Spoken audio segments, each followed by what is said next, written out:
Hello friends, welcome back to the channel. पिछले मैंने आपको वीडियो में आप एक्सपेरिमेंट नंबर 2 करवाया था कैलोरीमेट्री के पार्ट्स के लिए। आज का हमारा एक्सपेरिमेंट नंबर 3 है। तो ये है ग्लूकोज लेवल की estimation in the sample solution में। तो इसमें सबसे पहले हम एक्सपेरिमेंट लिखेंगे, उसके बाद सेकंड आता है आपका प्रिंसिपल। तो प्रिंसिपल क्या है? The glucose present in the serum reacts with O toluidine in the presence of glacial acetic acid at 100 degree Celsius forming bluish colored component जिसका नाम होता है N glycosyl amino amine which is measured at red filter at 630 mm। Okay, सो ये इसका principal है। Principal क्या है? जब भी ग्लूकोज प्रेजेंट हो आपके सीरम में, अगर वो रिएक्ट करता है ऑर्थोटोल्यूडिन रिएजेंट के साथ in the presence of glacial acetic acid, तो वो क्या बनाता है? Bluish colour component. क्या बनाता है? Bluish colour component. और अगर उसके अंदर ग्लूकोज प्रेजेंट नहीं होगा तो वो कभी भी ऑर्थोटोल्यूडिन के साथ रिएक्ट होने के बाद ब्लूइश कलर कंपोनेंट कभी नहीं बनाएगा। सो इसका प्रिंसिपल यही है कि जब भी ग्लूकोज अगर प्रेजेंट होता है सीरम में, अगर वो उसमें हम ऑर्थोटोल्यूडिन डालें और ग्लेशियल एसिटिक की प्रेजेंस में 100 डिग्री सेल्सियस पे हम उसके साथ उसको रिएक्ट करें तो ब्लूइश कलर कंपोनेंट बनता है। ओके, उसके बाद हम रीडिंग कहाँ लेते हैं इसकी? 630 mm पे। देन सबसे पहले प्रोसीजर में क्या आएगा? Setup 3 test tube, label them as sample, blank and test. ठीक है, SBNT। सो आपने क्या करना है? 3 टेस्ट ट्यूब लेबल करनी है, standard, blank and test. S for standard, B for blank and T for test. उसके बाद हमने क्या करना है? 5 ml ऑर्थोटोल्यूडिन हर एक ट्यूब में डालना, तीनों ट्यूब में, स्टैंडर्ड में, ब्लैंक में और टेस्ट में। उसके बाद हमने 1 ml सैंपल में क्या करना है? टेस्ट ट्यूब वाली में जो हमारे टेस्ट ट्यूब वाली ट्यूब होगी उसमें हमने 1 ml सैंपल डालना है, 1 ml of standard to test tube और 1 ml of blank to test tube. ठीक है, हमने क्या करना है? 1 ml ऑफ सैंपल कहाँ डालना है? टेस्ट ट्यूब में, 1 ml स्टैंडर्ड में एंड 1 ml ब्लैंक में। तीनों में हमने 1-1 ml क्या डाल देना है? सैंपल। उसके बाद हमने क्या करना है? उनको मिक्स करना है।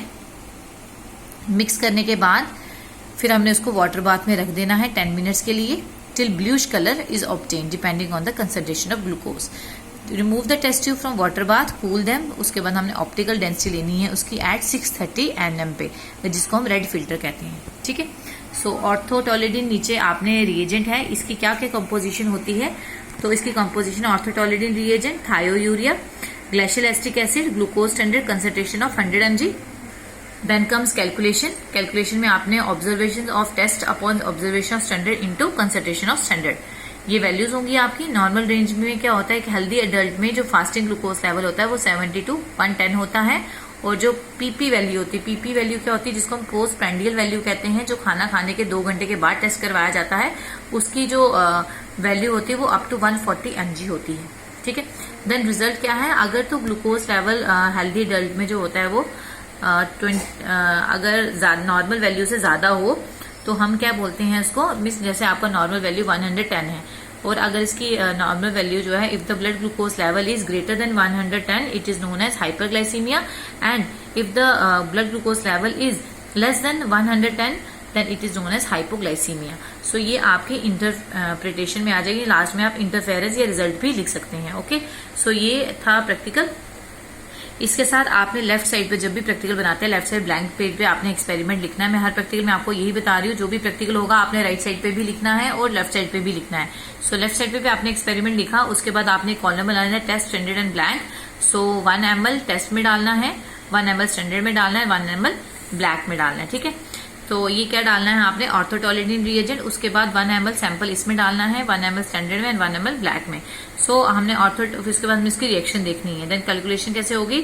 Observation of test upon observation of standard into concentration of standard. So ये है हमारा प्रैक्टिकल आज का, estimation of glucose level in the sample solution में हम ग्लूकोज लेवल कैसे चेक करते हैं वो है। सो नेक्स्ट जो मैं एक्सपेरिमेंट लेके आऊंगी वो मैं बताऊंगी to perform the glucose tolerance, GTT क्या होता है वो हम नेक्स्ट वीडियो में देखेंगे। सो अगर वीडियो पसंद आई हो लाइक, शेयर और सब्सक्राइब जरूर कीजिएगा। Thank you for watching my channel.